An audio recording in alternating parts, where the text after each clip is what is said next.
नमस्कार दोस्तों, मेरा नाम है रंजीत और स्वागत है आप सभी का आर के जे सिविल पाठशाला यूट्यूब चैनल पर। दोस्तों, आज के द हिंदू न्यूज़पेपर का हम एनालिसिस करेंगे। तो सबसे पहले दो बड़े आर्टिकल्स को हम डिस्कस करने वाले हैं। पहला आर्टिकल हम डिस्कस करेंगे भारत में कैसे करके सस्टेनेबल प्रोजेक्ट के ऊपर काम किया जा सकता है। दुनिया भर में कौन कौन से प्रोजेक्ट चलाए जा रहे हैं, उनके भी एग्जाम्पल हम देखेंगे।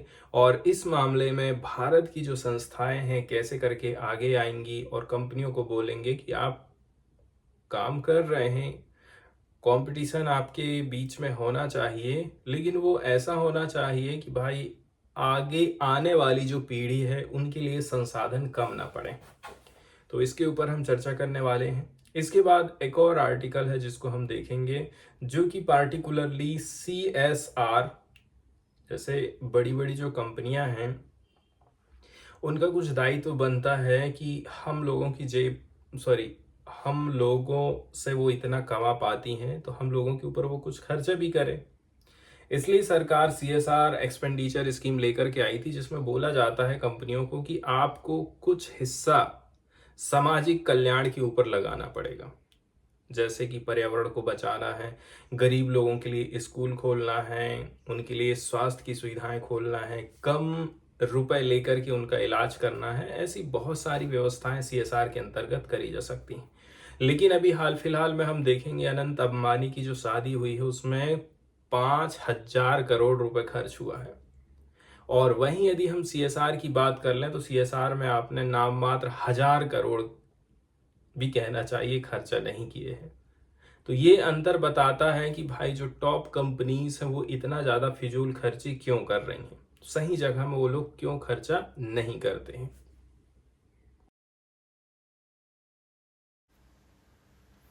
तो शुरुआत करते हैं दोस्तों इस आर्टिकल की, जो कि भारत में इनइक्वालिटी को बताता है। पिक्चर से ही आपको ये चीज़ क्लियर हो गई होगी कि भारत में कितनी ज़्यादा असमानता है।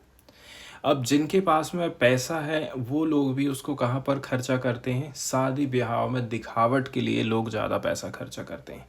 और उन्हीं को देख देख करके फिर गांव देहात की तरफ आप जाएंगे ना, तो जो गरीब लोग हैं अमीरों को देख देख करके, पटेल लोगों को देख देख करके वो भी फिर उसी प्रकार से खर्चा करते हैं। और फिर खर्चा करने के लिए क्या काम करते हैं, जो छोटे मोटे किसान लोग हैं पूरी एक तो जिंदगी भर के लिए लोन में फंस जाते हैं, कर्जा में फंस जाते हैं, तब जाकर के अपने घर में वो शादी कर पाते हैं। तो ये जो ट्रेंड है जब तक बड़े लोगों से अलग नहीं होगा तब तक गरीब लोगों तक इसकी सीख नहीं जा सकती है। यहाँ पर एक महत्वपूर्ण टर्म का जिक्र हम करने वाले हैं, CSR, जिसको कारपोरेट सोशल रिस्पॉन्सिबिलिटी, जैसे कि नाम से ही क्लियर हो जाता है, कारपोरेट की सोशल रिस्पॉन्सिबिलिटी, ऐसी जगह में उसको एक्सपेंडिचर करना है। तो वो क्या काम करता है, जैसे ये जो गरीब खड़ा है ना इसको इतना सा हिस्सा देगा और बाकी के हिस्से में क्या है, शादी ब्याह में, दुनिया भर की दिखावट में, इधर उधर में ज़्यादा उड़ाएगा। ये आज के समय में चल रहा है। तो जो CSR होता है, कारपोरेट सोशल रिस्पॉन्सिबिलिटी एक्सपेंडिचर, जो होता है एक बिजनेस मॉडल होता है, जिसके अंतर्गत कंपनियों को सरकार बोलती है कि आप कुछ पैसा social, economic and environmental development of society के ऊपर भी खर्च करिए। इसके लिए सरकार कानून लेकर के आई थी सन 2013 का, कंपनीज एक्ट 2013 जिसको बोला जाता है। इसके अंतर्गत कवर किया गया है सेक्शन 135, ठीक है, जिसमें CSR के कुछ प्रोविज़न बताए जाते हैं। जैसे कि CSR कमेटी की स्थापना करी जाएगी, कम से भी कम 2% उनका जो एवरेज नेट प्रॉफिट है हर फाइनेंशियल ईयर का, वो कहाँ जाएगा, CSR एक्टिविटी के ऊपर खर्चा होना चाहिए। साथ ही साथ आपको प्रोवाइड करना पड़ेगा एक रिपोर्ट CSR स्पेंडिंग एक्टिविटीज़ के ऊपर। वहीं यदि हम बात करें कंपनी एक्ट 2013 की, ठीक है, तो इंडिया पहली कंट्री बन गई थी जिसने मैंडेट कर दिया है, अनिवार्य कर दिया है कि भाई आप CSR एक्सपेंडिचर में पैसा खर्चा करिए। CSR can help companies improve society and promote A positive brand image. इससे क्या होता है, इस कंपनी की दुनिया में पहचान बनेगी। इसके अलावा ये कुछ सामाजिक कल्याण का काम भी कर सकती है। जो CSR एक्सपेंडिचर होता है, इसको आप बिजनेस और प्रोफेशनल एक्सपेंडिचर के तौर पर नहीं देख सकते हैं and can not be claimed as such for tax purpose. ठीक है, ऐसा नहीं है कि आप टैक्स बचाने के हिसाब से ये काम कर रहे हैं। हालांकि फिर भी देखा जाए ना, जो स्पेसिफिक अलाउंसेस है आपको 80G 35 and 35 CCD of income tax के अंतर्गत आपको एक अपॉर्चुनिटी प्रोवाइड करता है कि यदि आप पार्टिकुलरली आपका जो क्राइटेरिया है उसको आपने फुलफिल कर लिया, सही जगह में पैसा खर्चा किया है, तो हो सकता है कि आपको टैक्स में सरकार कटौती देगी। तो ये तो रहा CSR से रिलेटेड जानकारी। इसके बाद हम सीधे चलते हैं हमारे आर्टिकल की तरफ, जो कि कहता है कि कंपनियां आज के समय में सामाजिक कल्याण में कम खर्चा कर रही हैं और फिजूल खर्ची ज़्यादा कर रही हैं। इसमें अलग अलग रिलीजन का भी उल्लेख किया जाता है, पार्टिकुलरली यहाँ पर कुरान का भी उल्लेख करते हैं। ठीक है, कि कुरान किस प्रकार से जो अमीर लोग हैं उनको ज़्यादा सपोर्ट करती है। तो यहाँ पर भी काफ़ी कंट्रोवर्सी पैदा हुई थी, इसके बारे में भी यहाँ पर उल्लेख किया जाता है। आज के समय में देखा जाए, भारत में तेजी से जो बिलियनरीज हैं, अरबपति हैं, खरबपति हैं, इनकी संख्या बढ़ रही है। Economist Nitin Kumar Bharti, Lucas Chancel, Thomas Piketty and Anmol Somanchi, उन्होंने मार्च 2024 में स्टडी किया था, एक पेपर जारी किया था जिसका नाम था income and wealth inequality in India. 1922 से 2023 तक का ये अध्ययन है। इस समय में आप देखेंगे बिलियनरीज का राज स्थापित होता है, राइज होता है। टॉप 1% जो इनकम है एंड जो वेल्थ है, शेयर्स वर 22% एंड 40%। तो जो टॉप 1% इनकम है, इसका शेयर कितने में, शेयरिंग कितना है, 22%, एंड जो वेल्थ है वो कितना है, 41% है। तो आप ये कह सकते हैं कि जो टॉप 1% वाले लोग हैं वो 22% हिस्सा अपने पास में रखे हैं, और जो वेल्थ शेयर है वो कितना है, 40% है। आगे बढ़ते हैं और देखते हैं इसको, जो कि बताता है भारत की इनइक्वालिटी की रियलिटी को। जैसे कि भारत के जो टॉप 1% लोग हैं ना, जिनके पास में पैसा ज़्यादा है, इनके पास में 54 मिलियन, एवरेज 54 मिलियन वेल्थ है, धन मौजूद है। मतलब 40 गुना ज़्यादा है।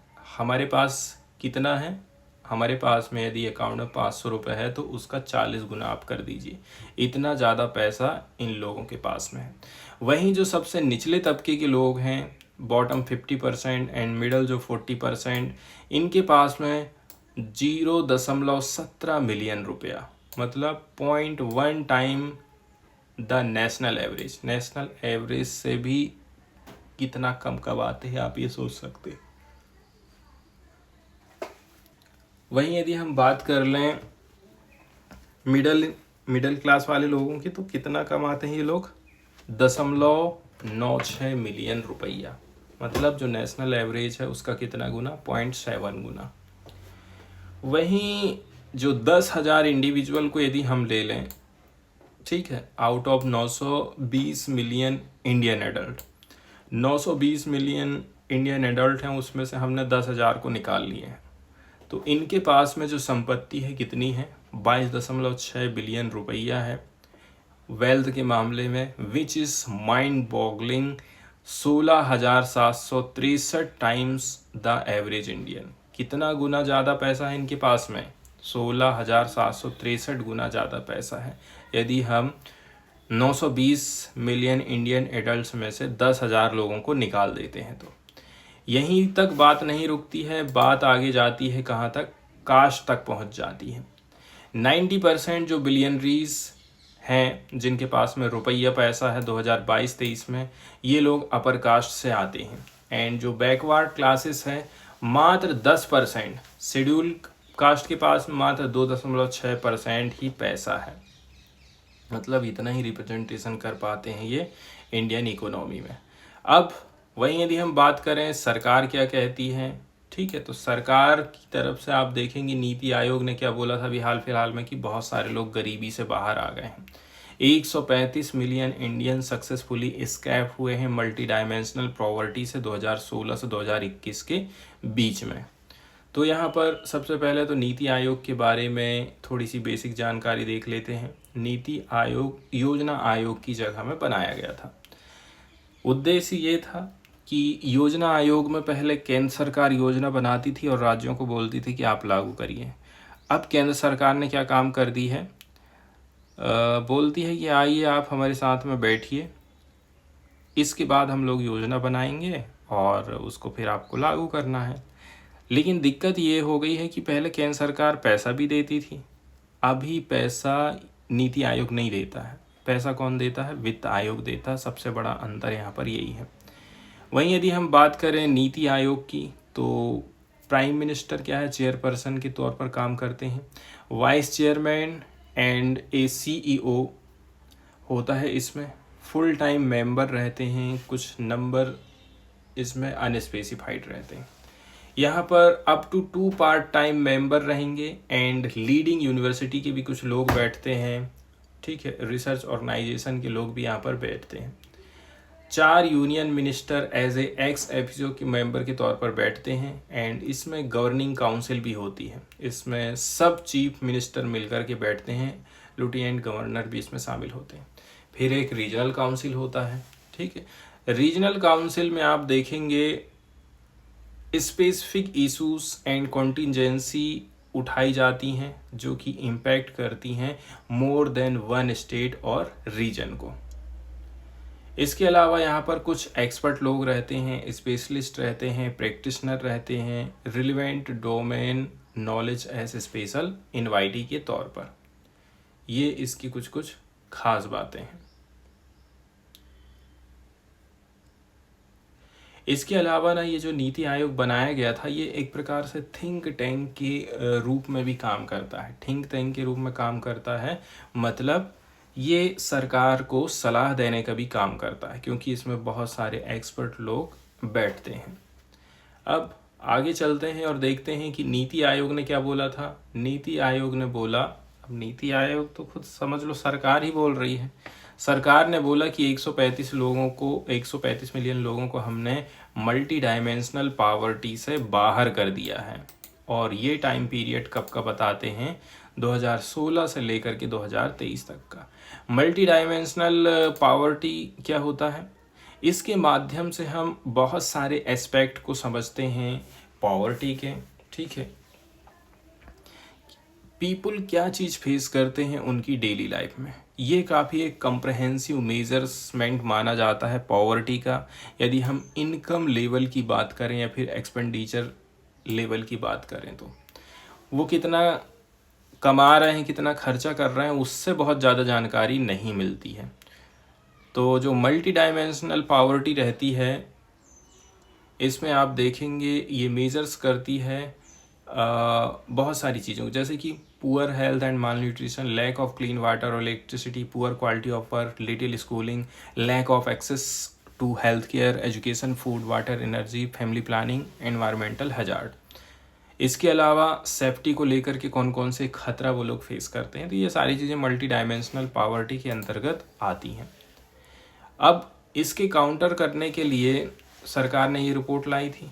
तो the state of food security and nutrition in the world एक रिपोर्ट प्रस्तुत करता है। इसको रिलीज किया गया था 24 जुलाई को, ठीक है। एंड इसमें इंटरनेशनल ऑर्गेनाइजेशन शामिल थे जैसे कि WHO की तरफ से। इसमें बोला जा रहा है कि 2022 से यदि मैं देखें ना तो लगभग 56% जो इंडियन हैं ऐसे थे जो कि एक हेल्दी डाइट तक नहीं ले सकते हैं। एवरेज कॉस्ट जो है एशिया की वो कितनी है, 4.2 PPP है। परचेसिंग पावर पैरिटी $4.2 है पर पर्सन पर डे। तो एशिया की कंडीशन बताया था और साथ ही साथ इंडिया की कंडीशन की लगभग 50% आबादी ऐसी है जो कि हेल्दी डाइट नहीं ले रही है, मतलब खाली दाल चावल खा रहे हैं, ऐसी वाली आबादी भारत की ज़्यादातर। आगे चलते हैं, कुछ और डेटा यहाँ पर प्रस्तुत किया गया है, इसको देख लेते हैं। जैसे कि यदि हम स्पेसिफिकली बात कर लें तो जो ऑलमोस्ट 790 मिलियन लोग हैं ना इंडिया के, वो इस पोजीशन में भी नहीं है कि वो 350 रुपया खर्चा कर सकें डेली का। कहाँ खर्चा कर सकते हैं 350 का, जब 350 रुपये तो उनको मिलता भी नहीं है, तो वो कैसे करके खर्चा कर देंगे। दिक्कत ये हो जाती है। अब हम बड़ी बड़ी कंपनियों की बात करते हैं, जैसे कि अभी हाल फिलहाल में जो शादी हुई है ना, ये अनंत अंबानी की, कितना खर्चा हुआ है, 5,000 करोड़ रुपया खर्च किया गया है अनंत अंबानी की वेडिंग में। और जब इनके जो फादर हैं वो कंपनी के मालिक हैं, जब कंपनी को सामाजिक कामों में पैसा खर्चा करो बोलते हैं तो वहाँ पर आप करते नहीं हैं। 600 मिलियन डॉलर आपने खर्चा किए थे, मतलब 5,000 करोड़ रुपए खर्चा किए थे। और जब हम आपको बोले कि आप सामाजिक काम में CSR में पैसा खर्चा करिए तो आपने कितना किया, 1271 करोड़। और यहाँ पर कितना, 5,000 करोड़ रुपया। तो ये अंतर को बताता है। ये फाइनेंशियल ईयर 2022-23 का डेटा यहाँ पर प्रस्तुत किया गया है। अब यहाँ पर अलग अलग राइटर की बहुत सारी बुकों का उल्लेख किया जाता है। यूरोप के कुछ इकोनॉमिस्ट, कोई इंग्लैंड का है तो कोई कहीं का है, ये लोगों ने बहुत सारी किताब लिखी हैं कि ये लोग फिजूल खर्ची क्यों करते हैं। तो जैसे कि एक थ्योरी है यहाँ पर, वो देख सकते हैं एक बुक, ये है बुक का नाम,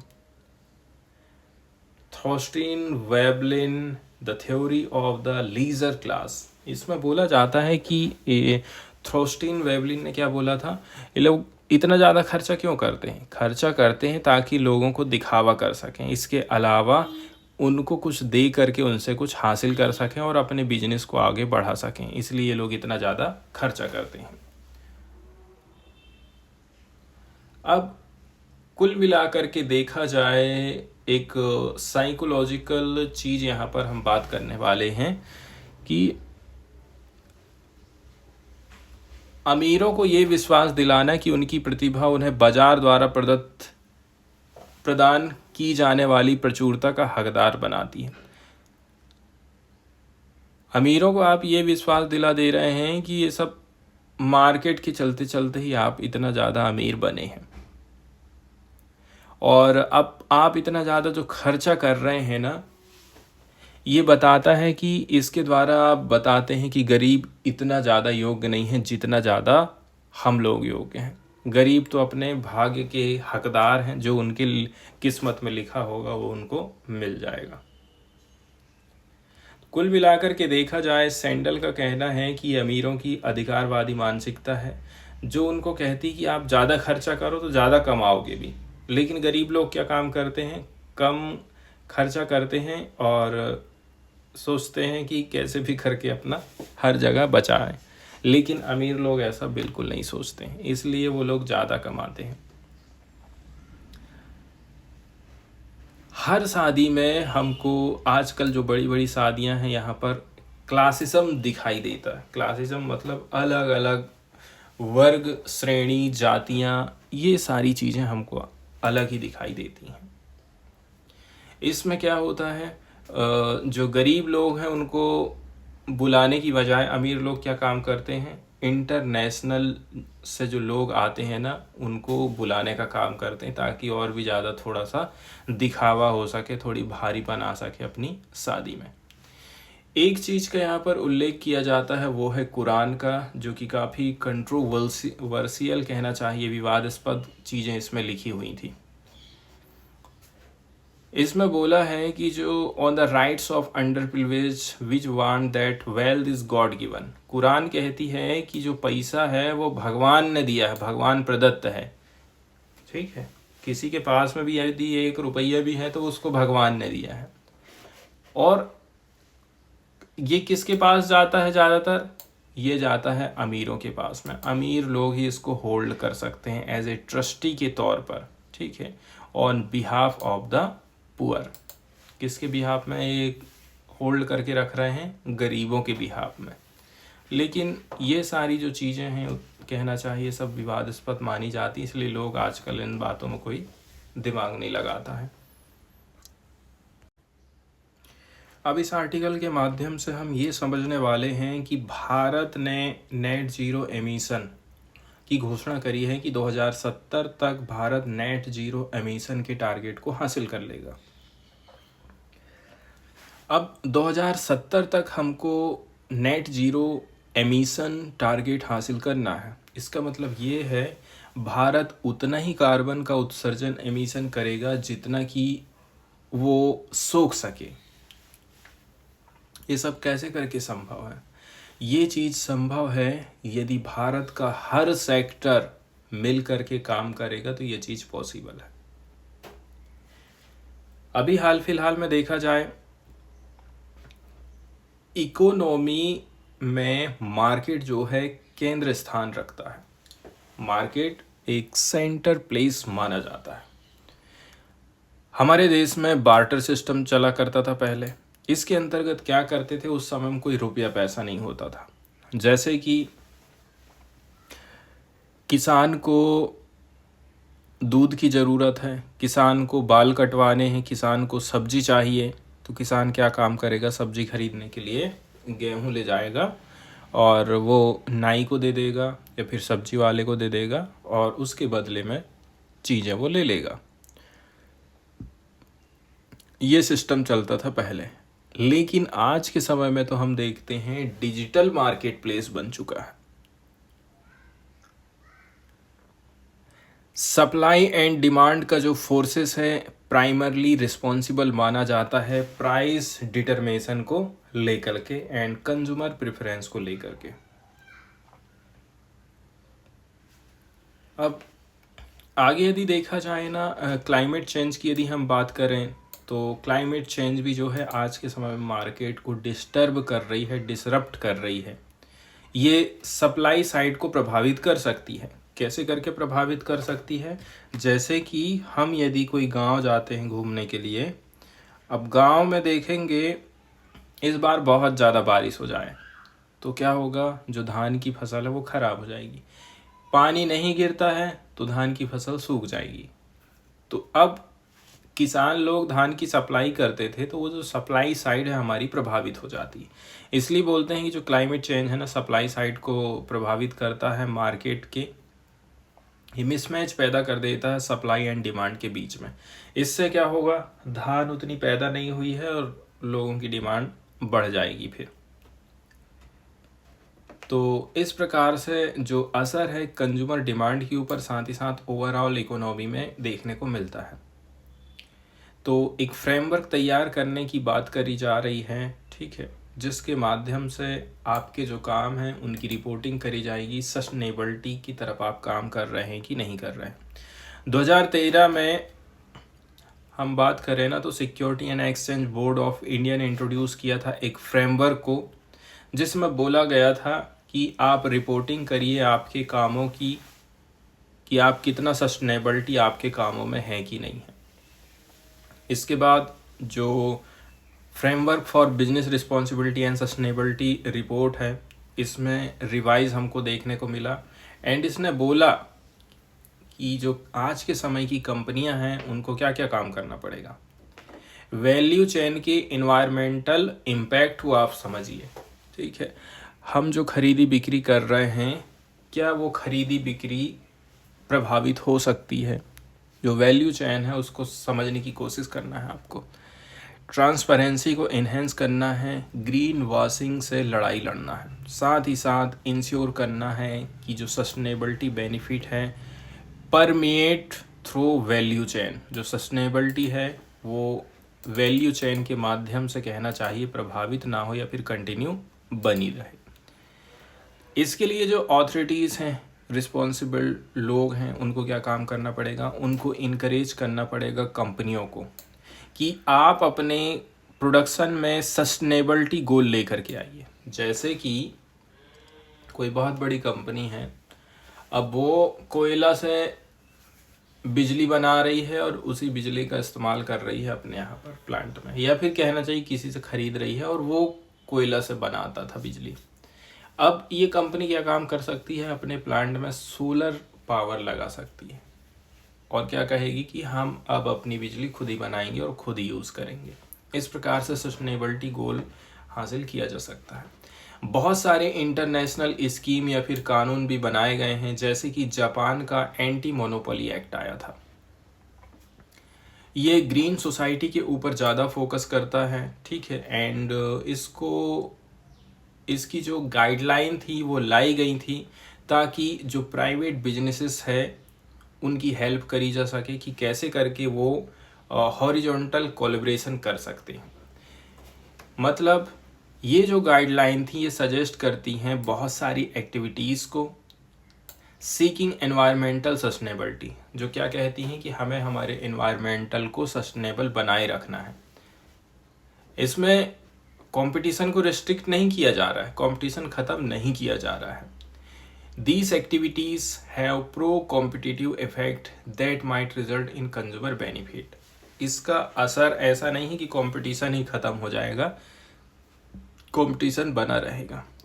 अब आगे यदि हम देखें, जैसे कि यूरोपियन यूनियन ने कुछ गाइडलाइन जारी करी थी, हॉरिजॉन्टल एग्रीमेंट किए जाते हैं इसमें। यूरोपियन कमीशन ने रिसेंटली पब्लिश किया था एक ड्राफ्ट को, जिसमें रिवाइज गाइडलाइन हमको देखने को मिले थे हॉरिजॉन्टल एग्रीमेंट की। आज के समय में देखा जाए एक स्पेसिफिक सेक्शन प्रोवाइड करता है सस्टेनेबिलिटी एग्रीमेंट के ऊपर। इससे कुछ कंसर्न लोगों के बीच में जाहिर होते हैं, ठीक है। If they entail serious restriction of competition in the form of restriction by object और produce appreciable negative effect on competition contrary to article 101। तो कुल मिलाकर के देखा जाए यूरोपियन यूनियन ने भी काफ़ी महत्वपूर्ण नियम कानून लाया है।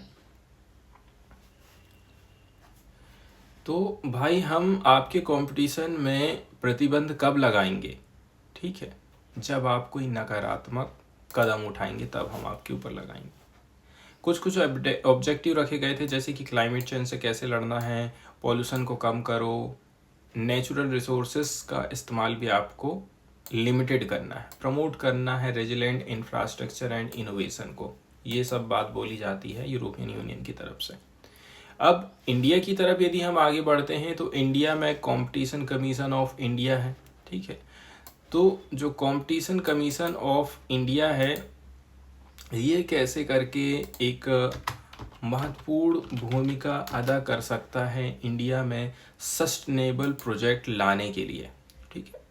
मतलब कंपनियों को आप बोलोगे कि कंपटीशन तो रहना चाहिए, जैसे जियो हो, जियो के आने से क्या हुआ था, नेट पैक एकदम सस्ता हो गया इंडिया में, ठीक है। तो कंपटीशन तो बढ़ा ही है, लेकिन क्या ये सस्टेनेबल रहा? बिल्कुल नहीं रहा, क्योंकि आज के समय में कंपनियों की मनमानी चलने लगी है। आप यहाँ तक कि पहले तो अपन 10 रुपये का भी रिचार्ज करते थे तो उसमें बात कर लेते थे। आज के समय में आपको महीने का कम से भी कम 150 रुपये 200 रुपये का रिचार्ज करना पड़ेगा। तो ये सस्टेनेबल ग्रोथ नहीं हुई ना, इसमें तो फिर से लूटपाट चालू हो गई। CCI की यदि हम बात करें, कंपटीशन कमीशन ऑफ इंडिया, ये एक स्टैट्यूटरी बॉडी है, गवर्नमेंट ऑफ इंडिया के अंडर में ये काम करती है, ठीक है। इसको हम लेकर के आए थे कंपटीशन एक्ट 2002 के माध्यम से, एंड इसको ड्यूली कॉन्स्टिट्यूट किया गया था मार्च 2009 में। तो जो monopolies and restrictive trade practice act 1969 था, जिसको शॉर्टकट में MRTP एक्ट बोलते हैं, इसको क्या काम किया गया, रिपील कर दिया गया एंड इसको रिप्लेस कर दिए थे हम कंपटीशन एक्ट 2002 के माध्यम से। ये सुझाव दिया गया था राघवन कमेटी की तरफ से। CCI में कौन कौन लोग बैठते हैं? एक चेयरपर्सन रहता है और 6 मेंबर रहते हैं, who shell appointed by the central government. इनको कौन अपॉइंट करता है? केंद्र सरकार। तो एक प्रकार से ये क्वासी जुडिशियल बॉडी, मतलब पूरी तरह से आप इसको कोर्ट नहीं बोल सकते, जो कि ओपिनियन देता है किसको? स्टैट्यूटरी अथॉरिटीज को, and also deal with other cases. The chairperson and other member shall be whole time member. खास बात यह है कि जो चेयरपर्सन है और जो अदर 6 पर्सन थे, मेंबर थे, वो लोग परमानेंट रहते हैं। इस प्रकार से देखा जाए एक कंपटीशन एक्ट आया था सन 2002 में। इसके अंतर्गत जो एंटी कॉम्पिटिटिव एग्रीमेंट हैं, एब्यूज़ ऑफ डोमिनेंट पोजीशन है किसी भी कंपनी के द्वारा, ठीक है, रेगुलेट्स कॉम्बिनेशन, इसके अलावा कुल मिलाकर के कोई एक कंपनी अपना दबदबा ना बना ले, इस चीज़ की जांच पड़ताल करते रहना, देख रेख करते रहना एक कंपटीशन कमीशन ऑफ इंडिया का काम है। अब एडिटोरियल की तरफ चलते हैं, एडिटोरियल को देख लेते हैं। तो जब हम इसको बनाए थे तो उस समय हम ये सोचे थे कि भाई सस्टेनेबिलिटी वाली पॉलिसीज़ होनी चाहिए कंपटीशन लॉ में। इससे क्या होगा, इससे कॉपरेशन देखने को मिलेगा हमको कंपनी और नियम कानूनों के बीच में। सीसीआई एक्सप्लोर कर सकता है possibility of including sustainability policies in its evolution. वो जब भी एवोल्यूट करेगा ना, उस समय वो ये भी देखेगा कि कोई कंपनी कितना सस्टेनेबल प्रोजेक्ट चला रही है कि नहीं चला रही है। महत्वपूर्ण बात यह है कि भारत ने नेट जीरो अचीव करने के लिए टारगेट रखा है 2070 तक का, लेकिन 2023 में हम देखें हमारा जो रैंकिंग है 5वें नंबर का था on the list of contributor to global warming. Top global warming में भी हम टॉप में रहे हैं, इसलिए हमें ज़्यादा मेहनत करने की ज़रूरत है। सीसीआई के जो चेयरपर्सन है रवनीत कौर, रिसेंटली उन्होंने ये कहा है, ये जो सीसीआई है वो देखेगी बहुत सारी सस्टेनेबिलिटी वाली पॉलिसीज़ को, ताकि हमारा मार्केट बेहतर हो सके। फिर इसके बाद अपन जाते हैं कोविड-19 की बात कर लेते हैं कि भाई जब कोविड-19 आया तो किस प्रकार से डिसरप्शंस पैदा हो गया था। जैसे कि बहुत सारे जो क्रिटिकल मिनरल्स हैं चाइना से जो खरीदे जाते हैं, जिनका प्रयोग चिप मैन्युफैक्चरिंग के लिए फिर या फिर अदर जगह करते हैं, तो चाइना वो नहीं भेज पा रहा था, कोरोना चल रहा था क्योंकि। तो पेंडेमिक के दौरान सीसीआई ने इशू किया था कुछ एडवाइजरी एंड कुछ एक्नॉलेज किया था कि भाई जो कोविड-19 है इसने डिसरप्शंस पैदा कर दिया था सप्लाई चेन वाले सिस्टम में। इसने ये भी नोट किया था कि जो इंफॉर्मेशन शेयरिंग है इसकी रिक्वायरमेंट रहती है by businesses to ensure their fair distribution of product and services. Product and services का फेयर डिस्ट्रीब्यूशन संभव कब होगा, इंफॉर्मेशन शेयरिंग के माध्यम से। फिर यही है competition commission of India, competition act 2002 की बात करें, इसके माध्यम से फेयर ट्रेड प्रैक्टिसेस अपनाई जाती है एंड जो गलत ट्रेड है जो कंपटीशन को ख़त्म करेगा वो सबको ख़त्म करने की कोशिश करी जाती है। सस्टेनेबल कंपटीशन होना चाहिए, कंज्यूमर इंटरेस्ट को प्रमोट करो, इंश्योर करो फ्रीडम फॉर ट्रेड को, क्रिएट करो इक्वालिटी ट्रेड के मामले में। वही बोलते हैं ना कि जियो जैसी कोई कंपनी अपना दबदबा ना बना ले, लेकिन आज का समय ऐसा हो रहा है कि जियो दबदबा अपना बना रही है। कुछ कुछ कंपनीज ऐसी हैं, इंटरप्राइजेस ऐसी हैं, क्या उनको एग्जेम्प्ट किया जा सकता है? इसमें सीसीआई जो है कंसीडर करेगा, ठीक है, एडवाइजरी रिलीज़ करके, जहाँ पर जो इंटरप्राइजेस हैं कैन बी एग्जेम्प्टेड। क्या कोई इंटरप्राइजेस, क्या कोई कंपनी को इस चीज़ से बाहर रखा जा सकता है? तो ये कब हो सकता है, मतलब क्या कोई कंपनी ऑलरेडी से ही यदि अच्छे काम कर रही, उसी क्षेत्र में काम कर रही है, तो उसको और एक्स्ट्रा काम करने की ज़रूरत नहीं है। सस्टेनेबल गोल और ग्रीनर टेक्नोलॉजी इनोवेशन, ठीक है, तो जहाँ कहीं भी नेसेसरी है, प्रोपोर्शनेट है, वहाँ पर ये सीसीआई बोल देगा कि आपको हम एग्जेम्प्ट कर रहे हैं, आपको हम थोड़ी सी छूट दे रहे हैं। कंपटीशन की जो एडवोकेसी है, साथ ही साथ अवेयरनेस के प्रोग्राम हैं, गो ग्रीन वर्क। सेक्शन 49(3) की हम बात करते हैं कंपटीशन एक्ट 2002 की, तो सीसीआई कुछ कदम उठा सकता है ताकि वो प्रमोट कर सके कंपटीशन को, ठीक है, अवेयरनेस फैला सके।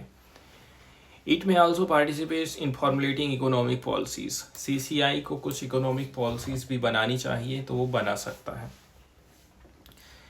जो कि कंपटीशन और सस्टेनेबिलिटी को टच करती हैं। इसके अलावा ये जो CCI है जोर देता है सस्टेनेबल पॉलिसीज़ के ऊपर, इंटरप्राइज कोलैबोरेशन के ऊपर, कि आप ग्रीन इनोवेशन करिए, आप अच्छे अच्छे काम करिए ताकि ग्लोबल वार्मिंग को कम किया जा सके। फिर वहीं यदि हम बात कर लें यूके की तरफ यदि हम जाते हैं तो यूके में किस प्रकार से कंपटीशन कमी के कानून आए हैं, ठीक है। तो इन्होंने लॉन्च किया था एक market study electric vehicle charging के ऊपर। Sector to consider the development of competition alongside innovation. Innovation के ऊपर ही आप ज़्यादा फोकस मत करते रहिए, आप दूसरे क्षेत्र के ऊपर भी काम कर सकते हैं, जैसे more choice, lower price, greater investment, improvement in quality. इन सारी चीज़ों के ऊपर भी आप काम कर सकते हैं और ग्रीन जो प्रोजेक्ट है उसको पूरा कर सकते हैं। अब इंडिया की तरफ यदि हम आ जाते हैं तो बात करते हैं नेशनल टेलीकॉम पॉलिसी के ऊपर एंड सस्टेनेबिलिटी के ऊपर। 2011 में ट्राई ने रिलीज़ किया था कुछ recommendation such as sustainability practice, कि भाई अच्छा काम क्या हो सकता है। तो जो सस्टेनेबिलिटी की प्रैक्टिसेस हैं ये पार्ट होना चाहिए नेशनल टेलीकॉम पॉलिसी का। इसमें प्रमोट किया जाता है इन्वायरमेंटली फ्रेंडली टेलीकॉम सेक्टर को, ठीक है, कि जो हमारा जो टेलीकॉम सेक्टर है, जियो, मोबाइल, आइडिया, एयरटेल, वोडाफोन, इनको भी इस बात पर ध्यान देना है, इन्वायरमेंटल फ्रेंडली काम आपको करना है। ऐसा नहीं है कि कहीं पर भी टावर खड़ा कर दे रहे हैं और रेडिएशन फैलाते जा रहे हैं।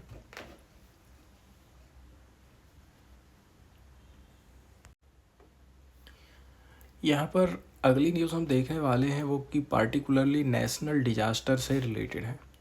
केरल में ज़बरदस्त बाढ़ आई हुई है और वहाँ की जो राज्य सरकार है एकदम कहना चाहिए कुछ कर ही नहीं पा रही है, इस कंडीशन में पहुँच गई है। उन्होंने केंद्र सरकार को बोला है कि आप जो फ्लड है इसको क्या बोल दीजिए, केरल ने केंद्र सरकार को बोला है डिक्लेयर कर दीजिए आप इस लैंडस्लाइड को एज ए नेशनल डिज़ास्टर के तौर पर, क्योंकि पूरा गांव का गांव ही आप देखेंगे ना पूरा साफ हो गया है। इतना खतरनाक कंडीशन यहाँ पर देखने को मिली है। नेशनल डिजास्टर के रूप में यदि हम थोड़ी सी बेसिक जानकारी देखें तो डिजास्टर मैनेजमेंट एक्ट 2005 क्या बोलता है। डिजास्टर का मतलब ये है हम किसी ऐसी आफत के बारे में बात कर रहे हैं, ऐसी समस्या के बारे में बात कर रहे हैं, ठीक है। आपदा का अर्थ है कि किसी क्षेत्र में प्राकृतिक या मानव निर्मित कारणों से कोई दुर्घटना हो गई, लापरवाही से तबाही उत्पन्न हो गई, दुर्घटना हो गई, विपत्ति या फिर गंभीर घटना हो जाती, इससे जिंदगी एकदम बर्बाद हो जाएगी, बहुत बड़ी मानव पीड़ा होती है, संपत्ति को नुकसान पहुंचता है या विनाश होता है, पर्यावरण को नुकसान पहुंच सकता है, ठीक है। तो ये सारी चीज़ें परिभाषित करी जा रही हैं नेशनल डिजास्टर के अंतर्गत। नेचुरल डिजास्टर में कौन कौन सी चीज़ें आती हैं? Earthquake, flood, landslide, cyclone, tsunami, urban flood. Man made disaster can be nuclear, biological and chemical. Man made disaster के अंतर्गत कौन कौन से एग्जाम्पल बताए जाते हैं यहाँ पर? इसमें आ जाता है nuclear, biological and chemical. And ये भी नोट किया जा सकता है कि यहाँ पर कोई भी प्रोविज़न नहीं किया गया है कि आप डिक्लेयर कर सकते हैं एक नेचुरल कैलेमिटी को एज ए नेशनल कैलेमिटी के तौर पर। तो ये कुछ बेसिक जानकारी यहाँ पर हम देखे थे नेशनल डिजास्टर क्या होता है करके। अब नेशनल डिजास्टर यदि घोषित कर दिया जाएगा तो इससे फ़ायदा ये होगा कि केंद्र सरकार अब इस कंडीशन को कहना चाहिए संभालने की कोशिश करेगी। ऑफिशियल लोग ये बिलीव करते हैं कि यदि सरकार इसको नेशनल डिजास्टर घोषित कर देता है तो यूनियन गवर्नमेंट और भी ज़्यादा पैसा देगी लोगों के रिहेबिलाइजेशन के लिए, क्लाइमेट चेंज मिटिगेशन एक्टिविटीज़ के लिए। इसमें रिलोकेशन किया जा सकता है उन लोगों का जो कि एक जगह से दूसरी जगह रह रहे हैं डिजास्टर प्रोन जोन में। वहीं यदि देखा जाए स्टेट गवर्नमेंट जो है ऑफिशियल डाटा क्या बोलता है कि जो डेथ है 221 लोगों तक की हो चुकी है, 200 लोग मिसिंग हैं एंड 9,000 लोग ऐसे हैं जो कि एक जगह से दूसरी जगह उनको विस्थापित हमको करना पड़ गया है।